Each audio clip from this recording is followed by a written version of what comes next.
Hello and welcome to a Smurp video, and today we are looking at Transformers the movie studio series Decepticon Frenzy. And we have this very small little cardboard box because he is core class. He is small and he has 9 steps to transform him, and I got this from Comics and Cocktails in the UK. So let's get Frenzy out and have a closer look. So although he does not come with a backdrop as such, it's almost like they've tried to fit it in with the satellite, which Frenzy and Rumble obviously destroyed. Now there has always been some sort of debate whether Frenzy is Rumble and Rumble is Frenzy. I'll be honest with you, I thought this was always Frenzy and the other one was always Rumble, but I think that was something to do with the toys back in the 80s and the TV show, etc, etc. So he is really small, but he has some really nice detail. You can see that little Decepticon sign in there. The detail is quite immense considering the size of this little fella.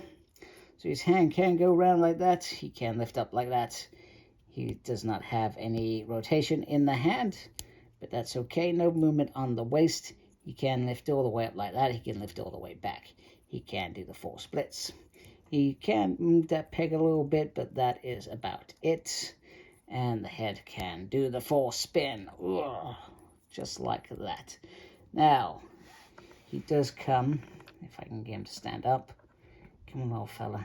Come on. There we go. Right. There we go. Let's bring that in down there.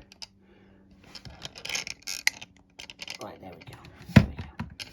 Right, so he does come with 2 weapons, which look very cool. Now, my only gripe about this is that they did not find a way to make the hand big enough to hold this in there, because I feel like that would have been just perfect.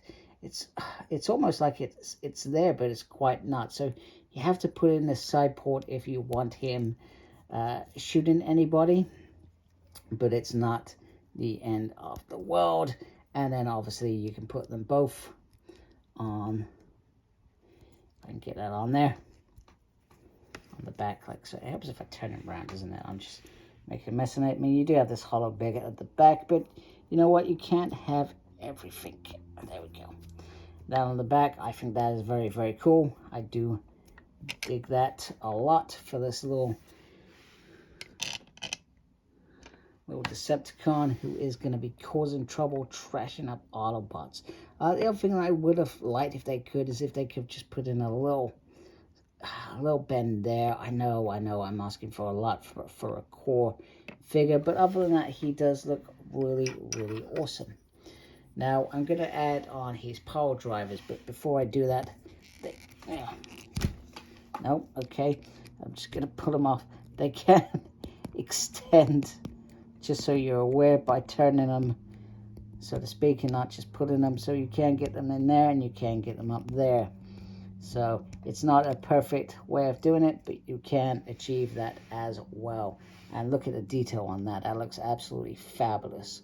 So I'm just going to add these on off screen. And here he is with those pole drivers on there, ready to rock the Autobots world. And once again, they look fabulous. I think Hasbro have done a really good job in terms of considering this. I think my only disappointment is me as a reviewer is that I don't have a sound wave. So when I transform it in a minute, I'm not going to be able to show you that. And I think that's my biggest disappointment in terms of this figure. But, you know, I think he looks absolutely stunning. The detail is amazing. And it's nice to have him and Rumble, or Rumble here, and Frenzy, whatever you want to call them, together if you've been able to collect the whole set. Unfortunately, I had to sell some of mine, and I'm no longer actively keeping these figures, which I certainly would have loved to have done. So there we go. Let me go transform him and we can have a look at that cassette mode. And here we have that auto mode, the cassette mode.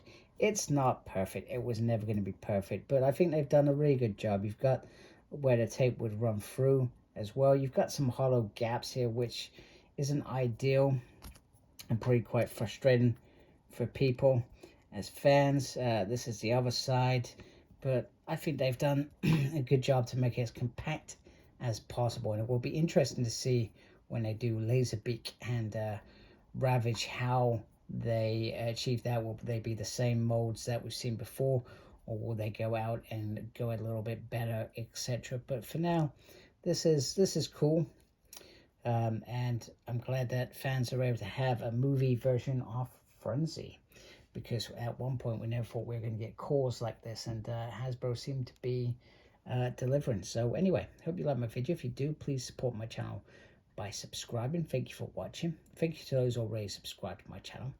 Make sure you look after yourself, very important these days. And as always, embrace geekiness. Take care. Goodbye.